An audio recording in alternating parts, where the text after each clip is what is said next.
Opa, vamos lá, gente. Estamos aí para mais um SynCup, né, de exploração, de cocriação, de exploração do remapeamento básico White Hat da Ecoindústria Modular, famoso EIM, com o nosso querido Christian Arpino e hoje com a presença do Pablo também. Nós estamos aí finalizando um tópico que eu sabia de antemão que ele ia demorar um tempo, porque ele é um tópico deveras significativo, para não dizer importante, né? Que é a questão dos tipos de autoralidade. Foi por isso que lá no início eu falei para o Christian que a gente ia voltar a ver isso mais à frente, né? Mas eu acho que está sendo uma exploração riquíssima, né? A gente está aprendendo um monte de coisa juntos. E na semana passada acabou que aconteceu uma dinâmica co-criativa muito interessante, né? Que aí se fizeram presente não só o Pablo, né? Mas o Ágota, né? O, o próprio Cauê também chegou no finalzinho. Não estou lembrado quem mais chegou. Acho que foi basicamente o Pablo, o Ágata e o Cauê, não foi? Ou teve mais alguém? Agora não estou lembrado. Né? Brás também. Oi? Ah, teve o Braz. Isso, teve o Braz. Teve o Braz também. Ele chegou, então foi bem interessante mesmo, bem bacana. Né? Vale a pena, muito a pena dar uma conferida, né, nesse registro aí. O registro está muito rico mesmo. Tá? Então, hoje a gente vai, evidentemente, continuar a fazer a exploração desse tópico. Tá? E antes da gente entrar ipsis literis nisso, né, na exploração em si, vamos fazer um check-in para sentir como é que cada um está chegando, onde está a sua cabeça está junto com o seu corpo, e vice-versa. Né? E para saber como é que está seu espírito, como é que foi seu dia, etc. Aí, na sequência, a gente parte para fazer memória junto com o Christian, tá? Para recordar o que nós fizemos semana passada, tá? E pegar de onde nós paramos, beleza? Então, estou chegando bem o dia me pareceu. Sabe quando você tropeça? Você tropeça e você, você fica fazendo para você não cair. Já aconteceu isso com vocês? Você tropeça, aí Sim. você fica assim, tentando equilibrar para não cair. Então, para mim, o dia hoje, até o presente momento, foi um tropeço. Eu tropecei e estou tentando assim, fazendo para não cair, dado o volume de coisas que está acontecendo, entendeu? Tipo assim, eu dei uma topada ali, e pá! Mas não cai, não. Vai aqui, vai aqui, vai aqui. Tá, então tá ótimo esse sentido. Literalmente, Então, eu tô chegando. levantou da cama, né, Vini? Levantou da cama, se esmiuçou e tropeçou. Aí foi o resto do dia. Exatamente isso, cara. Tropeçou e pai, opa, peraí. Então eu passo aí para você, querido, para você fazer esse check-in, fica à vontade. Valeu, Vini. Tô voltando a dormir normal a semana agora, em função da mudança que já está encerrando, né? Então, a gente conseguiu finalmente assinar o contrato hoje, já dá para retirar as chaves amanhã, então está se organizando. E então, voltando mais à rotina biológicos. E eu tô bem descansado hoje aqui, dormi bem, focado. Hoje a gente começou a circular, ainda não circulei no Telegram, mas vou circular já já. A gente está buscando UX, UI designer, né, para o projeto da Ecodus Modular da plataforma. E a gente está disparando aí mensagem para captar num forms voluntários, voluntárias, porque, assim, a pessoa vai pegar junto mesmo e a gente ir embora com alta chance de remuneração futura em projetos, mas no momento não temos como pagar isso, né? A pessoa que acredita e vem junto. Aí é isso, eu tô animado que já teve 4 inscritos e a gente lançou faz 20 minutos, então vamos embora. Aí passa a palavra pro Pablo. Ou então, tô bem, tá ligado? Tipo, tô um pouquinho agoniado porque tô esperando uma vereadora aí me chamar. E daí ela já marcou um monte de vezes, falou que ia vir aqui em casa me encontrar. Mas é isso, tolerância.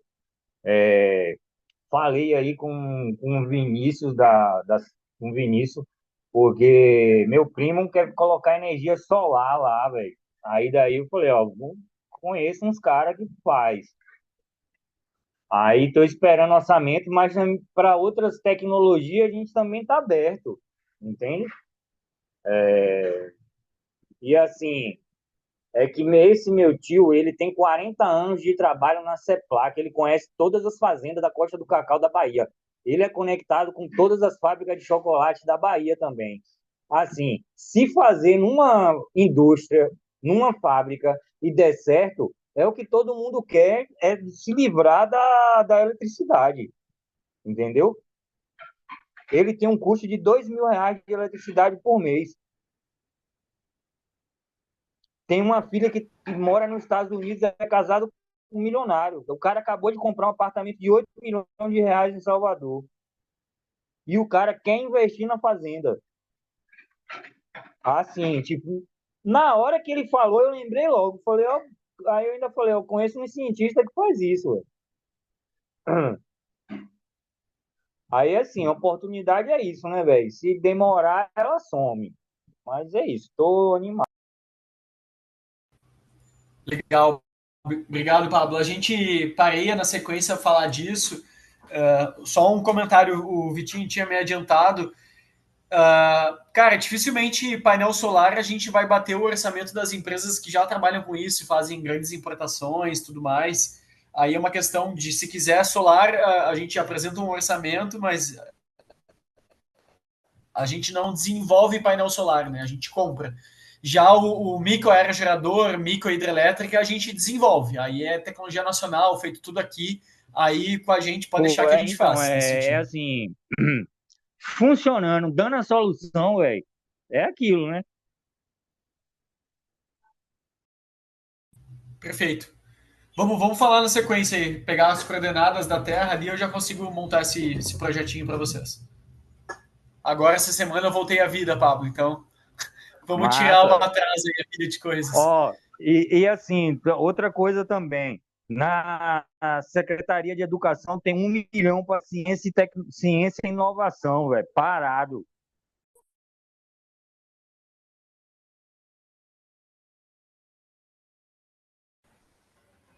Vamos E a falando gente, disso em paralelo ali, certamente, Pablo. certo, certo. E a gente tem porta aberta na Secretaria de Ciência e Inovação do Estado também. Bem, vamos lá, galera. Christian, vamos começar a fazer a memória semana passada. Bora, vou botar na minha tela aqui já. Fica à vontade aí, vamos fazer memória. Vamos ver se a gente dá uma boa avançada hoje. Enquanto o Christian compartilha a tela para fazer a memória da semana passada, e já que foi bastante interativo, vamos incluir também o Pablo, tá? Se os outros estivessem presentes aqui, nós iríamos incluir os outros. Nós vamos incluir o Pablo também para ele fazer a memória também, para ver o que ficou na retina da memória dele, né? Certo. Então, fica à vontade aí, Christian. Manda ver. E depois você fazer a sua memória, você passa para o Pablo para ele fazer a dele. O que para ele ficou com relação à exploração da semana passada? Vai, Perfeito. começando por você. Bom, a gente avançou nos tipos de autoridade tecnológicas, né? E a gente, na semana passada, se debruçou bastante na tecnologia dura, tipos de autoridade, tecnologia dura, mole, disruptiva e incremental. Então a gente fez essas distinções, até eu coloquei por escrito aqui que a gente não tinha colocado na. Poxa, tem muita coisa já, né? No de tecnologia aqui, ó. Tecnologia dura, a base teórica, tecnologia mole, tecnologia disruptiva e incremental, alguns exemplos. E a gente daí quase a capa inteira se concentrou em explorar numa tabela ali, por exemplo, no exemplo de um módulo ecoindustrial de agroecologia, como é que seriam esses hipersistemas, né, e quais tecnologias desses hipersistemas seriam dura, mole, incremental ou disruptiva, né? Então a gente fez esse exercício um pouco mais lúdico, de estar compreendendo aí o que significa qualquer um, cada um deles, e a gente concluiu a coluna do beneficiamento de alimentos, né? Que a gente misturou três linhas em uma só. Aqui, ó, incluímos esse como a soma de outros hipersistemas, transformação, conservação e enriquecimento de alimentos e armazenamento de alimentos. Tudo se tornou beneficiamento de alimentos. E daí a gente finalizou aqui. Foi basicamente isso, além de falar de alguns autores, né, que tocante aí no assunto de dura, mole, incremental, etc. Não esquecendo que a gente também acrescentou a coluna ali, complicabilidade e complexidade, certo? Ah, perfeito, isso. Complexidade e complicabilidade, para entender quais são os graus de cada um deles, né? Aí o exemplo mesmo de beneficiamento de alimentos, a gente entende que os sistemas que a gente está pensando, eles têm alto grau de complexidade e alto grau de complicabilidade. Para nossa compreensão, né? Mas tem outros casos que podem ter baixo, médio, alto num, baixo em outro.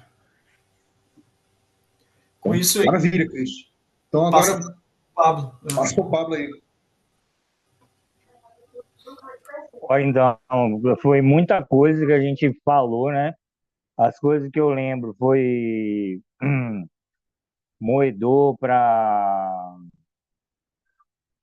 amêndoa, é, triturador também para madeira é uma coisa que para equipamento de manejo agroflorestal é, é super necessário, né? Porque daí tem a poda, depois se triturar ele, essa madeira já tem uma decomposição mais rápida. Foi desidratador de fruta, é, qual foi a outra mesmo? Fogão solar, essa parada tritadora de boa massa. Ah, eu falei também, isso motosserra, roçadeira, deixa eu ver mais o que. Foi essas paradas assim que eu lembro agora, foi essa. Para você, Pablo, você conseguiu entender a diferença entre tecnologia mole, dura, disruptiva e incremental? Porra, não entendi não ainda, velho. Tipo, foi até bom você perguntar. Então vamos fazer aí uma revisão, Christian, com ele. Manda ver, querido.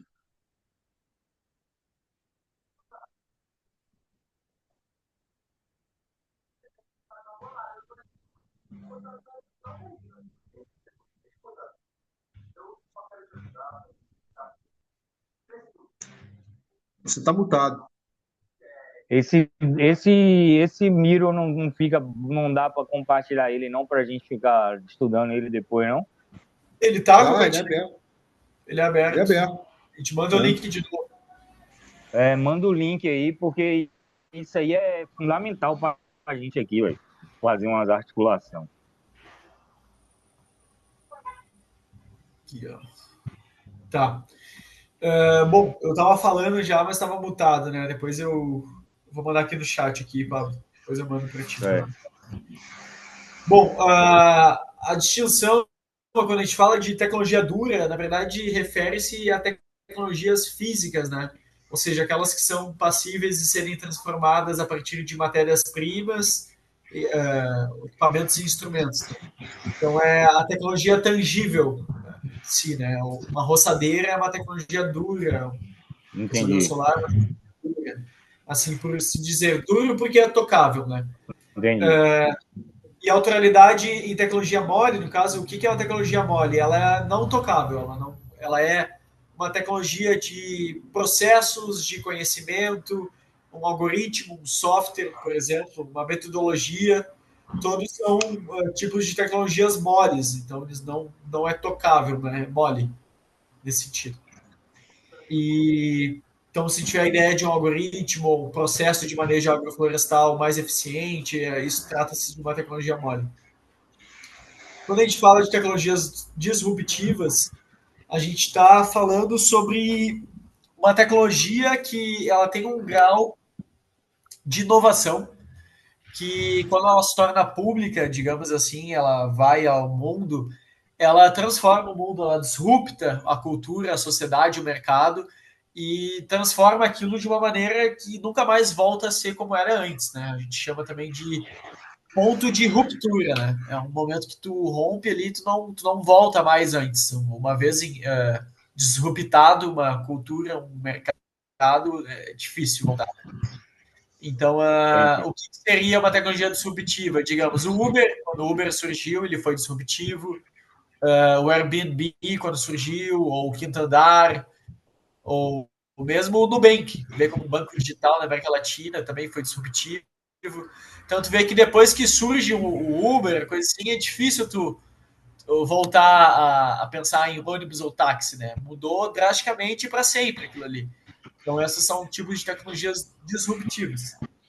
E por fim, a tecnologia incremental é quando a gente tem, digamos, um moedor ali de grãos e a gente faz uma versão moedor de grão solar, aí que ele funciona a partir de energia solar, ou ele é um moedor de grão que é mais eficiente, ou feito com material reciclado, enfim. Se tu está melhorando uma tecnologia ou tornando ela mais acessível ou mais barata, tu está incrementando ela. Aí, nesse sentido, tu tem novas versões, geralmente é iterativo, tu faz uma versão, outra, e tu vai incrementando aquela tecnologia. Deu para entender, Pablo? Deu. Se tiver dúvida aí, tamo aí. Então, assim, A diferença, Pablo, entre complexidade e complicabilidade também para você é nebuloso ainda ou você conseguiu entender? é nebuloso ainda, porque as duas palavras se parecem, velho. Aí daí é. Perfeito. Bom, Manda ver. o que seria a complicabilidade? É algo que, digamos, montar uma máquina com 74 peças é algo complicado, porque tem muitas pecinhas, tem que, enfim. Então, tu tem um discernimento, tu consegue ir pensando, entendendo, mas tem é um tanto quanto complicado, tem um desafio ali de. Quando a gente fala de complexidade, a gente está falando algo sobre que é inerentemente complexo. O que isso quer dizer? É algo que geralmente é difícil ou praticamente impossível de ser discernido, compreendido na sua totalidade. Então, quando a gente fala de, digamos, um sistema agroflorestal que a gente está montando, a gente pode pensar ele como possível de se compreender como um todo, mas na verdade não. Assim, a gente pode influenciar, manejar e direcionar um sistema agroflorestal para trazer mais água, trazer animais, colocar várias espécies, e a gente pode controlar, fazer isso. Mas a gente não tem a noção do sistema como um todo, de uma, digamos, um período de seca, ou um animal que veio ali endêmico, ou espécies invasoras que vêm e matam o resto. Isso foge do nosso controle e do nosso compreensão como um todo. A gente não tem como ter uma noção, digamos, compreender a floresta amazônica como um todo. A floresta amazônica ela é complexa, né? Não tem como entender ela como um todo. Então, nesse sentido, é impossível de ser compreendida na sua totalidade. Aí é complexo. O complicado é possível de se compreender na totalidade, mas é difícil. Exige um raciocínio. Faz Pode sentido? crer. Muito bom. Eu só diria que a dinâmica, o complexo, sabe, Pablo, está ligado ao fenômeno da emergência, à interação, ao estabelecimento de padrões de organização centralizado, distribuído, a modos de regulação verticalizados, horizontalizados ou transicionais, tá? E é um fenômeno impermanente, ele nunca permanece, ele é sempre impermanente, tá? Já o complicado não, ele é previsível, ele é o tipo de feedback loop que um fenômeno complexo gera é um feedback loop interativo, ele sempre muda. Já um complicado, ele sempre é recursivo, ele sempre é o mesmo. Ou seja, o motor de um carro, um relógio, né? São sistemas normalmente fechados. Eles são fechados em si para eles poderem operar, né, de forma recursiva, constante, feedback loop. Mas claro que eles são influenciados por tudo, né? influenciados pelo sol, pelo ar, pela umidade, mas o sistema em si, né, a dinâmica em si, ela é complicada, não é complexa, né? Então, só estou agregando isso para você ter uma compreensão um pouquinho mais alargada e aprofundada da explicação, Paulo. Deu para pegar melhor? Deu para pegar melhor agora. Então, show.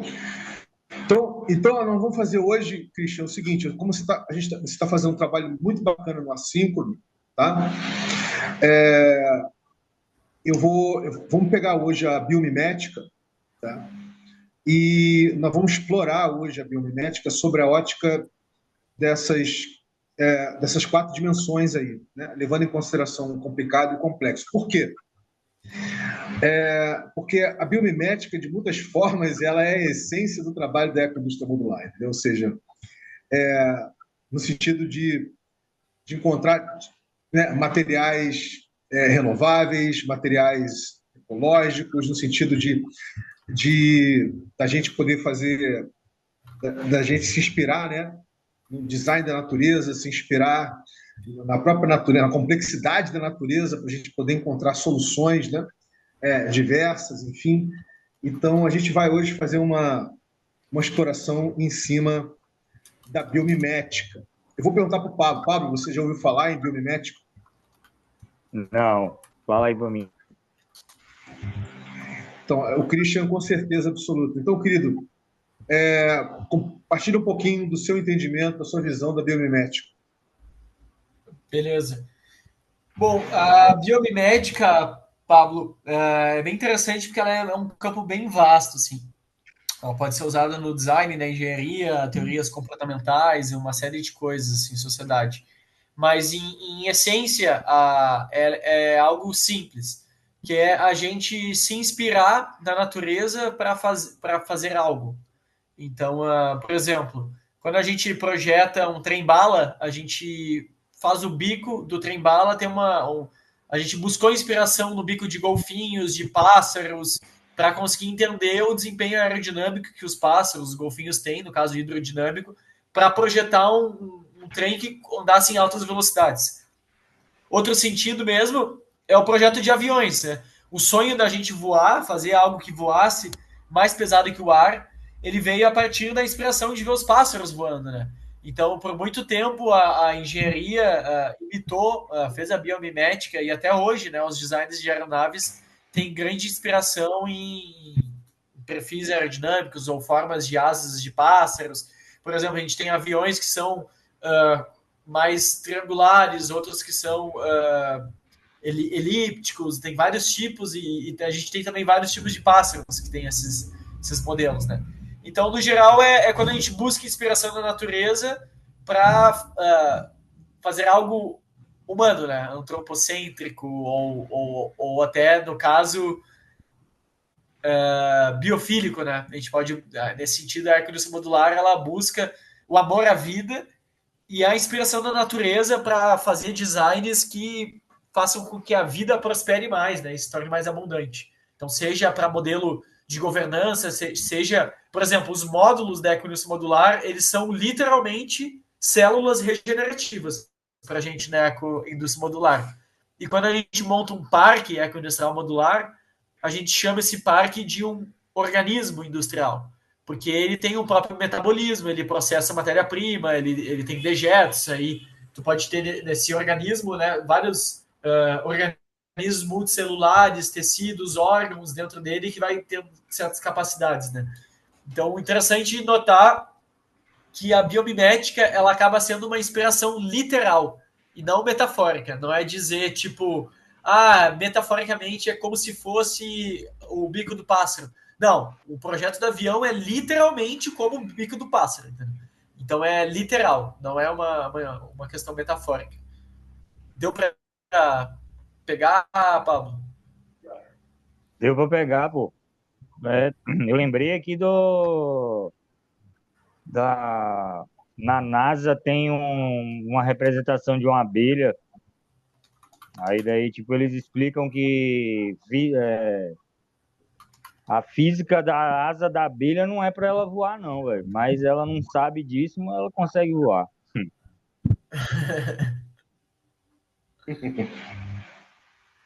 Beleza. Então vamos lá, Christian. Então vamos lá, querido. Vamos lá. O que que a gente vai fazer, né? A gente agora precisa dar nome aos bois. O que é isso? A gente ainda tem, se não me engano, me mostra aí, Christian, eu acho que nós ainda temos mais uma dimensão de autoralidade para explorar, não temos? Artística, aham. Artística, né? Tá. A artística é mais fácil da gente matar, tá? Ela é bem mais fácil para matar no bom sentido, tá, gente? Ela é bem mais fácil da gente passar por cima dela. A gente não tem muito para explorar. Eu prefiro a gente gerar uma síntese, né, dessas outras dimensões de autoralidade através da biomimética. Aí eu queria que você pegasse um módulo, Gigantesco, ó. qualquer módulo que você acha que é interessante, da ecoindústria modular, para a gente fazer o decrypt, né, decodificar ele, olhando para tudo que nós exploramos em termos de autoralidade até agora, para a gente começar a falar das licenças. O que conversa com o quê? Tá bom? Então, Tá. escolhe aí, Christian. Me diz aí um módulo da ecoindústria modular que você acha bacana a gente dar uma decodificada nele. O de energias renováveis. Você tem um esquemático dele, tem uma coisa que a gente possa olhar, um descritivo. Sim. Então, joga aí no mapeamento.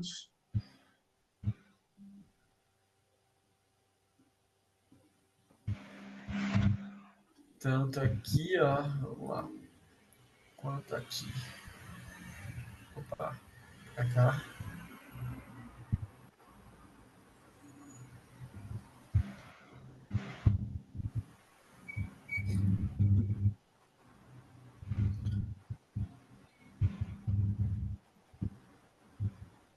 Aqui, ó.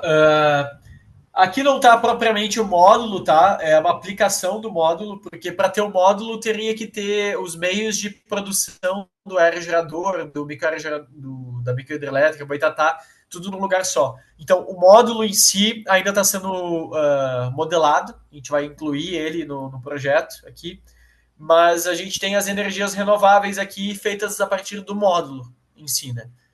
Então, aqui, para dar um exemplo que ele é realmente vasto, o módulo de energias renováveis ele vai desde microaerogeradores, pipas eólicas, árvores eólicas, microhidrelétricas, painel térmico solar, painel fotovoltaico, painéis solares maleáveis, né, biodegradáveis, biodigestor, piso elétrico, mochila solar, bioreator, fotobioreator, célula de hidrogênio, energia geotérmica, maré motriz e triboelétrica. Assim. Dá para dar mais exemplos, mas aqui já está bem contemplado em diferentes naturezas físicas de possibilidade de gerar energia. Então aqui tem até uma representação visual, Vini, assim, de algumas tecnologias. Show. E aqui tem a lista. Então vamos lá. Vamos pegar isso aí, vamos botar isso como exemplo, que isso aí vai ser um condensado. A partir dele, tudo que nós já estudamos até agora, exploramos, nós vamos dar nome aos bois aí. Tá? Então, fazer isso na tabela ou no mapa, Vini? Cara, onde for mais prático, cara, que depois a gente arruma isso melhor, né, no mapeamento. O que você acha mais prático? Eu acho que se é algo exploratório, é no mapa mesmo. Então, vamos embora. Vamos nessa. Então, a primeira coisa é a seguinte, como é que a gente faz a desfragmentação, né, a decodificação? Eu fiquei de trazer, né, o eu lápis, eu esqueci disso. Deixa eu botar aqui para vocês aqui. iPencil.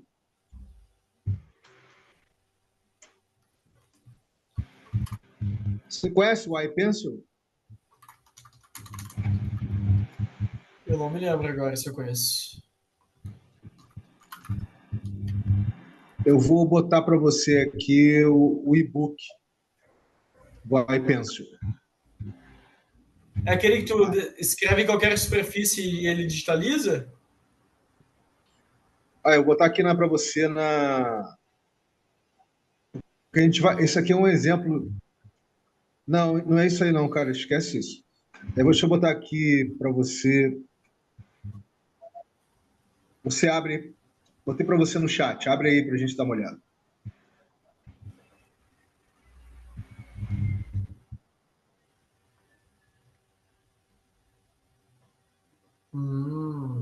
Bem, o que é esse trabalho, né, o iPencil? Né? O iPencil foi uma forma de demonstrar, olha que interessante, Christian,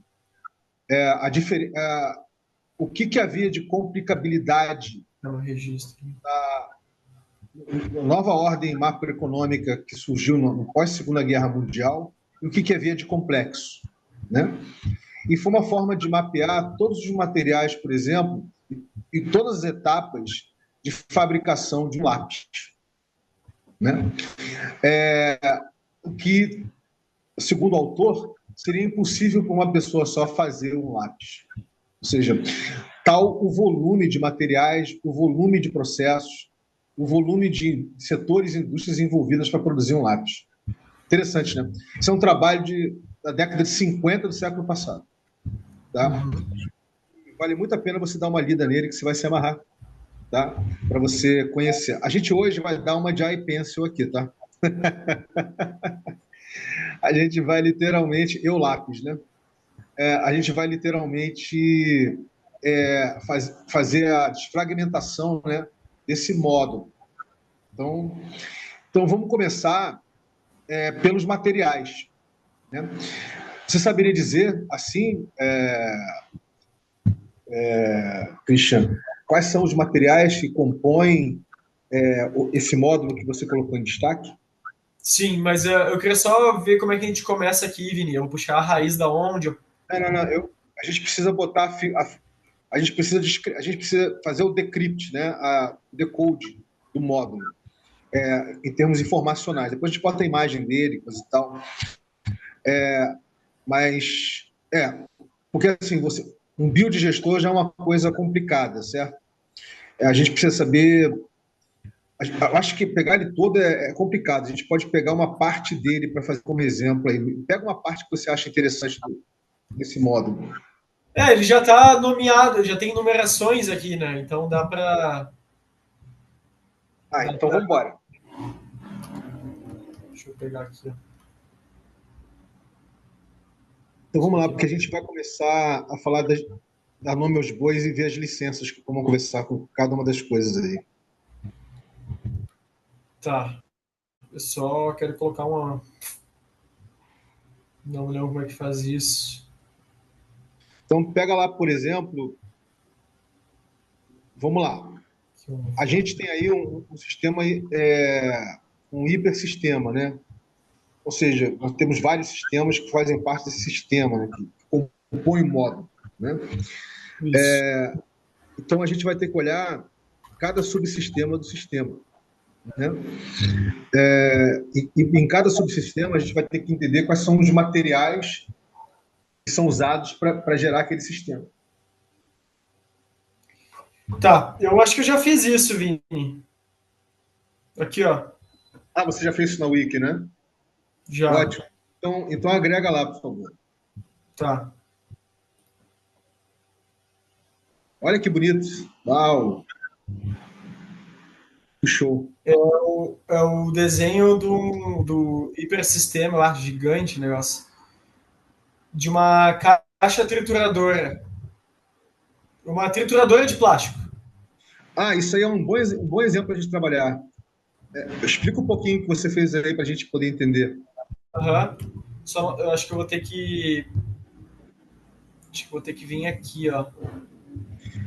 Enquanto você faz isso, eu vou explicar aí para o Pablo o que a gente está fazendo aqui. Pablo, a gente está fazendo o seguinte. A gente precisa, para poder tornar isso o mais universal possível, o mais apropriável possível, a gente precisa deixar muito claro quais são os materiais que foram usados para você poder, né, compor, produzir, fabricar, né, literalmente fazer o assembly, né, fazer a composição do sistema em si que a gente está falando. Né?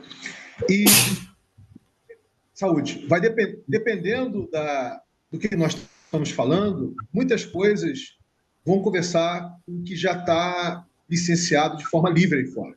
Tá? Outras coisas não, vão bater em patentes. Né? Então, para a gente saber se, por exemplo, esse módulo que o Christian está falando ele é 100% tecnologia livre, a gente precisa fazer a decomposição e entender quais são as licenças que sustentam ele de forma livre, certo? Então, esse é o trabalho que a gente vai fazer hoje aqui, a exploração que a gente vai começar a fazer hoje aqui. Fica à vontade aí, Christian, para explicar o que nós estamos olhando aí. Tá. Bom, isso aqui é o algoritmo celular mais básico do sistema de hiperautonomia. Então, ele é ainda o mais básico para a gente descrever um hiperobjeto através de uma rede, de todo o ciclo de vida completo desse produto, assim, da extração do minério até a devolução do minério para a natureza, como adubo, por exemplo. Então, a gente tem aqui um hiperprocesso, hiperproduto, ou enfim, a gente tem tudo isso para desenhar um hiperobjeto. Quando a gente tiver aí na síntese, a gente pode fazer um produto. Primeiro a gente tem, depois eu já vou voltar aqui para a gente olhar nos detalhes, tá? A gente tem um hiperproduto que ele pode ser tudo isso aqui resumido.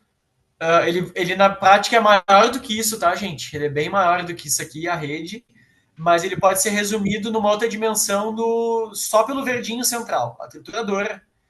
E daí aqui nesse sentido dá para analisar a interdependência de uma trituradora e um aerogerador, por exemplo. E aqui a gente pode, numa outra dimensão, analisar, por exemplo, qual é a relação de tecnologias livres com projetos proprietários. Por exemplo, aqui para mim fazer essa trituradora, eu preciso de uma solda MIG, eu preciso de uma esmerilhadeira, de um torno, de uma... E esses são projetos ainda fechados, proprietários, por exemplo. Então, a gente tem em vermelho no gráfico o âmbito das tecnologias fechadas, em verde as abertas. A brincadeira é a gente tornar tudo verde a longo prazo. Aproveita esse exemplo aí e já começa a fazer distinção de mole, dura, incremental e disruptiva, Christian. Perfeito. Aqui na prática é tudo duro que a gente está vendo nessa dimensão aqui, tá, gente? Mas a gente tem melhorias incrementais, então a trituradora, a extrusora, todos esses modelos do Prussian Splash, que é a fresadora PCI que a gente fez. Ó, esse é um exemplo de uma máquina de fabricação digital que seria proprietária, mas a gente já libertou ela. Então é uma fresadora PCI, que faz circuito impresso. E ela é uma tecnologia incremental também, porque ela pegou máquinas que custavam super caro, era difícil acesso, difícil de fazer, e tornou acessível, mais barato e ainda numa precisão superior a muitas do mercado, que é incrível, assim, fazer mais barato e com capacidades superiores. Então, a PCI é um exemplo de incremental. Mas se a gente voltar aqui para olhar a parte mais... Ó, aqui, nesse gráfico aqui também a gente consegue entender melhor as dimensões do algoritmo. Então, a gente tem a dimensão, digamos, D0 é o nível duro. O D0 é a tecnologia dura. Quando a gente vai para o D-1, a gente começa a entrar ali com tecnologias moles ou especificações de um produto incremental, ou até que pode ter um potencial disruptivo. Quando a gente vai para a dimensão, vem do D-1 para o D0 de novo, e do D0 para o D1, quando a gente fala de um hipersistema composto de hiperobjetos, né, a gente já está falando de uma tecnologia disruptiva, na verdade. Então, a gente pode ter várias tecnologias duras e moles incrementais, mas isso vai desaguar num hipersistema disruptivo, porque a gente tem a análise de interdependência multissetorial, ou seja, desde algo que serve para mineração, para extrair e processar minério, até um ônibus espacial. A gente vai conseguir criar uma conexão de partes, ferramentas e conhecimentos que unem essas coisas e que em projetos proprietários é impossível ter um banco de dados dessa magnitude conectando uma coisa a outra, né? Porque os bancos de dados proprietários são sigilosos, fechados e quer dizer, separados, né? Então, a gente tem a tecnologia já disruptiva dentro de um hipersistema, né? Então, quando a gente vai falar da hiperautonomia, aí ela até já transcende a parte da disrupção e começa a entrar dentro de realmente uma inovação transformacional, né? Que ela já começa a conceber um outro sistema possível. Né? Mas voltando para a análise, para a gente olhar com calma, como o Vini disse, fazer diferenciação do mole e do duro, a gente tem aqui o ponto central, a trituradora de plástico. Dentro dela, a gente tem sistemas. Então, a gente separa a trituradora, digamos, em partes da trituradora, partes mecânicas, mas em parte da trituradora, partes elétricas e partes da estrutura, né? Então, a parte da trituradora em si é a parte que tritura, né? Por isso que eu não botei mecânica, agora me lembrei. Parte da estrutura é a estrutura que dá base para ela, né? Então, por exemplo, a gente vai ter na estrutura chapa de madeira, chapas de aço carbono, tubo de aço carbono, aí tem o mapeamento dos fornecedores, né? Aí dentro do chapa de carbono, quais são os milímetros, ou mesmo qual a composição química, ácido 304, ele é rico em tal coisa, ele já pode, aí dentro do fornecedor, esse fornecedor veio de qual fornecedor, que veio de qual fornecedor. Recursivamente, a gente vai voltando até a mineração, né, e toda a cadeia de suprimento até então. Aí contatos, endereços e tipos de econômicos, né, por isso que eu chamo a hiperautonomia é um sistema multieconômico, né, onde a gente pode trabalhar com diferentes dimensões de economias políticas, porque a gente pode conceber, fazer todos os caminhos iguais, só que mudar o tipo de economia, ou mudar os próprios caminhos em si, né? Mas a gente pode, digamos, adquirir as chapas de madeira com moeda corrente, fiat, pagar em real, em dólar, ou a gente pode ter por uma economia circular, reaproveitando esse resíduo, ou uma economia solidária, através de uma doação, ou uma economia criativa, onde, digamos, aqui o projeto, quando a gente fala de tecnologia livre, a tecnologia mole em si, que é o design, o design da manufatura, o conhecimento sobre, é doado, né, na tecnologia livre. Então, o âmbito que seria na economia monetária capitalista financeiro também, na moeda corrente, quando é a tecnologia livre, o conhecimento está sendo doado. Então, é uma economia criativa, né? A gente doa o conhecimento. E, nesse sentido, a tecnologia mole já está bastante presente, né, no âmbito open source. O que a gente precisa libertar mais do open source é tecnologias duras, incrementais, disruptivas, né? Isso tem mais necessidade. E quando está em vermelho, todas as bolinhas vermelhas, elas são, na verdade, ferramentas, então, ou seja, elas são tecnologias duras, ferramentas de manufatura proprietárias, e por isso que elas estão em vermelhas, e quando a gente fala de ferramentas livres, elas estão sempre em verde. Então, nesse sentido, a gente também pode depois fazer um hiperdigrafo, né, um desenho em rede, para ter uma esmerilhadeira open source, para ter uma solda amiga open source, e daí substituir elas do proprietário para o livre aqui, né? Mas, novamente, né, esse processo, por exemplo, esse algoritmo, ele em si é uma tecnologia mole, apesar de descrever tecnologias duras, a inovação incremental, disruptiva, é uma tecnologia mole, né? Um algoritmo. Então, nesse sentido, é possível contemplar tudo. Acho que a única coisa para explicar, para finalizar, é que isso aqui trata de um banco de dados. Não, vamos para outro caminho, senão vai ficar complexo. Isso aqui, na verdade, é uma representação de um hiperdigrafo. O que isso quer dizer?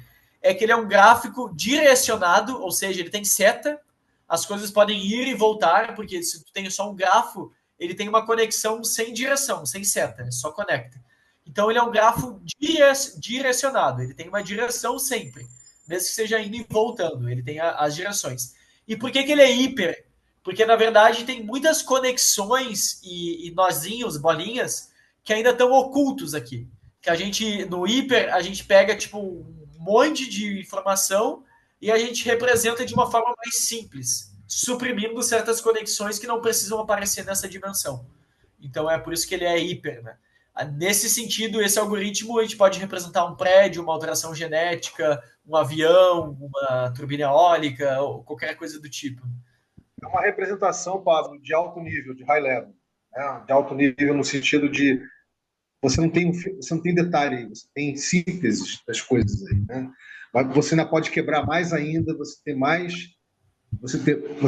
revelar camadas e mais camadas de implicações que estão em cada bolinha dessa, por exemplo. Tá?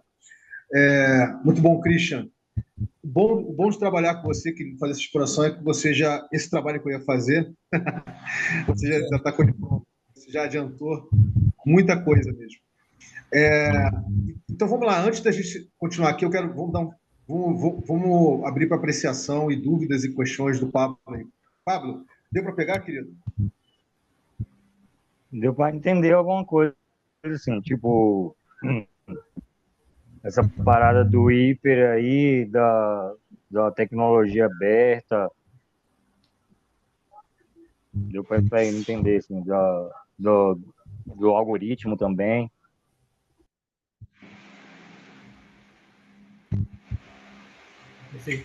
O algoritmo é isso que você está vendo aí, tá? Vamos pensar o seguinte, querido. O Christian falou uma coisa muito bacana aí. Será que a gente consegue converter uma bolinha vermelha dessa em uma bolinha verde?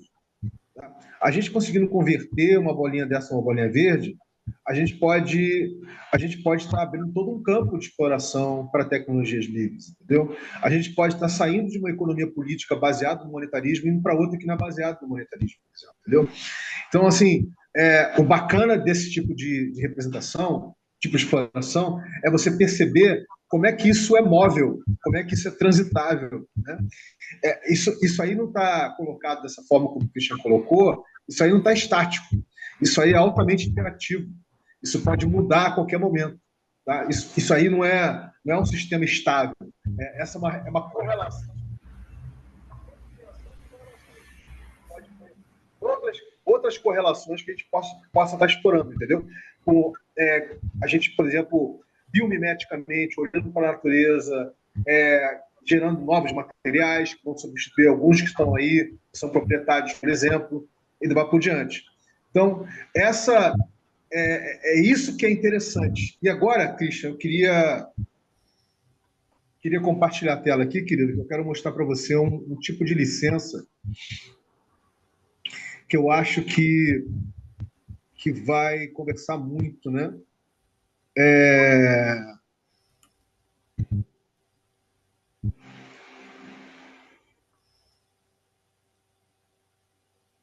Que é essa aqui, ó. Deixa eu botar ela na versão. Deixa ela na versão portuguesa mesmo, tá bom.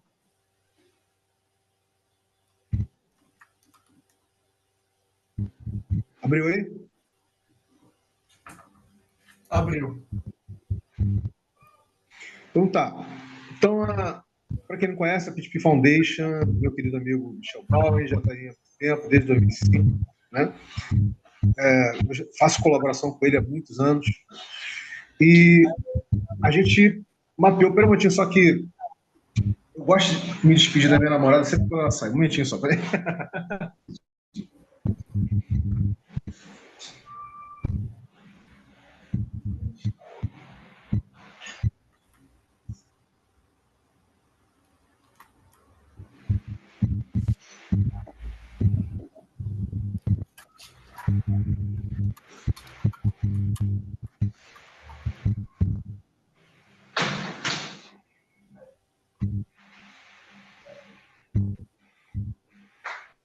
Você conhece, né, Christian, a licença de produção de pares? Eu já ouvi falar, mas eu nunca usei ela, não, e não me aprofundei. Então vamos lá. O que eu acho interessante na licença de produção de pares, gente, é essas características aqui, ó, que são características biomiméticas, tá? Ela leva em consideração a adaptabilidade de tudo, de materiais, de tudo que você possa imaginar. Ela leva em consideração que você pode formar coleções, né, de coisas que você está criando.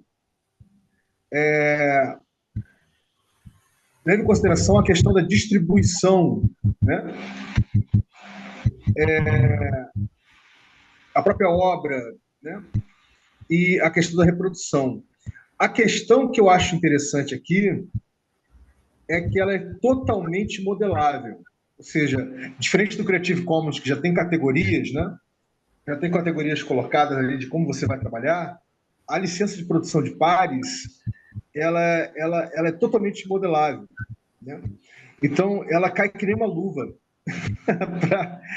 para uma proposta como da Ecoindústria Modular, entendeu? Então, eu vou deixar esse material para você dar uma olhada, tá? A gente pode ir conversando assincronamente, tá? Deixa aqui voltar o original de fala, é o Peer Production License, né? Que ele está aqui ligado, tá, Christian, ao Commons Based Reciprocity License, tá? Então, assim, essas licenças de reciprocidade, tá? Que é baseado no Commons, elas são a fina flor de licenças para tecnologias livres, tá? E a gente vai trabalhar com isso, esse mapeamento aí, tá? Em cima disso. Deixa eu colocar aqui para você no chat. Vocês dois, né? Então, por quê? Porque a gente vai conseguir fazer uma árvore com isso, entendeu? Nós vamos olhar para essas licenças de reciprocidade, vamos entender quais são elas e o que elas conversam com o quê, né? Como é que elas podem ser já naturalmente atribuídas, né? Para a gente não ficar só nasquelas clássicas ligadas a software livre, né? E ligado à produção cultural do Creative Commons, são as clássicas, né? Ligado essa não, essa está ligada para a produção de pares, tá? Justamente para a cultura maker, né? Justamente para a cultura coisa. Então, eu acho que vai ser bacana você dar uma estudada nisso. A gente troca uma bola de forma síncrona e o que a gente vai, porque nosso tempo está acabando, né? O que a gente vai estudar semana que vem é como é que a gente adequa uma coisa com a outra, entendeu? O que vai conversar com o quê, né? No módulo, por exemplo, entendeu?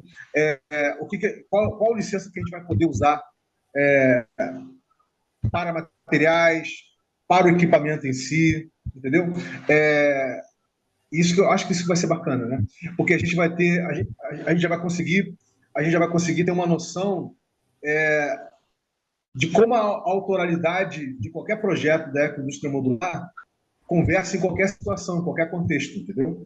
E qual é a saída de licença que a gente vai encontrar aí fora, que já está existindo. Então, era isso que eu queria. Na verdade, eu queria começar a explorar isso hoje, que a gente já está finalizando aqui. Mas vamos lá, vamos voltar, porque a minha ideia era a gente dar uma lida nesse texto junto, eu vou explicar, dar uns exemplos para você, mas está passado aí, tá, gente? Está passado, dá uma olhada nisso. Pablo, fica à vontade também para você estudar, tá? Que você vai entender isso, tá? E a gente vai trabalhar isso melhor semana que vem. A semana que vem, vamos começar às 5h30 em ponto, para a gente poder ter tempo para a gente poder trabalhar mesmo, né? A gente botar meus bois, eu quero trabalhar esse módulo inteiro com você, entendeu? E é bom que você desenvolveu a parte mais complicada, não complexa. Você já desenvolveu a parte mais complicada da dinâmica, correto? Então vamos lá, vamos partir. O Christian no presente agradece. Quem? Eu desenvolvi há 5 anos atrás. Caraca, cara, porque isso dá trabalho para fazer isso. Não é uma coisa que você faz de um dia para a noite. Isso dá bastante trabalho. Foi anos, na verdade, para desenvolver aquilo ali. Eu ia fazer uma coisa ainda mais híper do que você fez, eu ia fazer uma coisa bem mais básica, para te servir de referência. Mas já que você já estressou, no bom sentido ali, vai servir de uma base para te fazer um trabalho muito legal em cima. Bem, começa por você, querido, para fazer a sua apreciação do nossa breve exploração de hoje. E o seu check-out passa para o Pablo aí. Perfeito.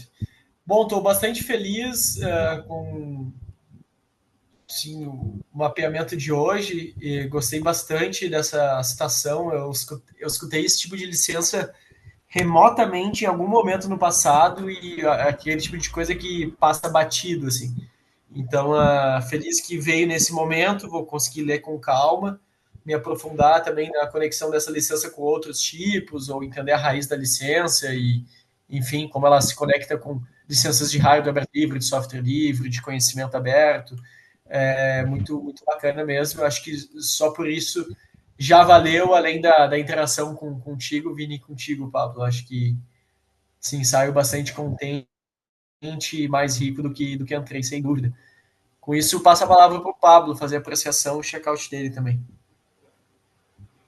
Pô, então, eu também saiu bastante feliz assim por ter mais um conhecimento. É coisa nova assim, então eu vou estar estudando aqui o Miro. É incrível isso, né, velho? Porque tá fazendo um projeto desse aberto é para poucos, né? Eu me lembro bem do começo de eu começar a conhecer o Linux e falar, pá, depois de um tempo, falar, caralho, que poder é esse, velho? E é isso, velho, animadaço, animadaço. Valeu aí, galera. Valeu, Christian, pelo seu trabalho, velho. Então é isso, meus queridos. A gente vai ficar aqui por hoje, tá? Foi pequenininho, mas foi gostoso. Foi bom, foi rapidinho, foi pequenininho, mas foi saboroso, né? Foi bem legal, foi bem gostoso. E perfume francês, né? Como se diz antigamente. Né? Tipo assim, foi pequenininho, fresquinho, mas concentrado, tem um cheirinho bom. Então vamos lá. Então, gente, a gente semana que vem vai começar mais cedo. Nós vamos explorar, o Christian já vai vir com algumas coisas mastigadas. Eu também já estou com as mastigações que ele vai trazer. Vou começar com as coisas que eu já mastiguei já há algum tempo atrás. E aí vai bom que vai gerar umas eurecas aí, vai linkar o Leco CREA, vai ser bem, bem bacana mesmo. Eu fico feliz, mais uma vez, sempre falo vocês disso, né? Fico feliz de ter encontrado, de ter se esbarrado, querido, porque eu só conheço projetos com essa magnitude lá fora. Tem um amigo meu boliviano que faz. Eu passei, né, o link para você. Ele faz um projeto dessa magnitude, mas já trabalhando com IA lá na Bolívia. É o Marco, né, Marcos Zubieta. É alguém que eu vou voltar a conectar para, em algum momento, conectar vocês dois. Eu acho que vocês nasceram um para o outro, na realidade, vocês vão se amarrar de conhecer. Tá? Então, assim, é um prazer mesmo, muito grande, estar fazendo esse mapeamento básico com a White Hat com você, meu querido. Então, é isso. Vamos lá. Obrigado, digo mesmo. É um prazer estar aqui presente praticamente toda semana, com algumas interrupções, né? Fazendo essa troca e cocriação e aprendendo contigo também, Vini. Contigo Tá bom, também, querido. Paulo. No caso, o Vini está há muito tempo, mas tu que está chegando, Paulo. Tô ligado. Tô de Estou boa. aprendendo agora, mas chegue mais junto e vamos trocar mais. E fica à vontade para convidar, tá? A nossa ideia é o Marcos Zubieta. Depois eu te passo. Eu te passei o link lá do encontro que eu fiz com ele, o P2P Talks, mas depois eu te passo mais referências dele. Bem, galera, beijo no coração, uma boa noite para vocês, bom descanso, vamos nessa. Até mais, pessoal.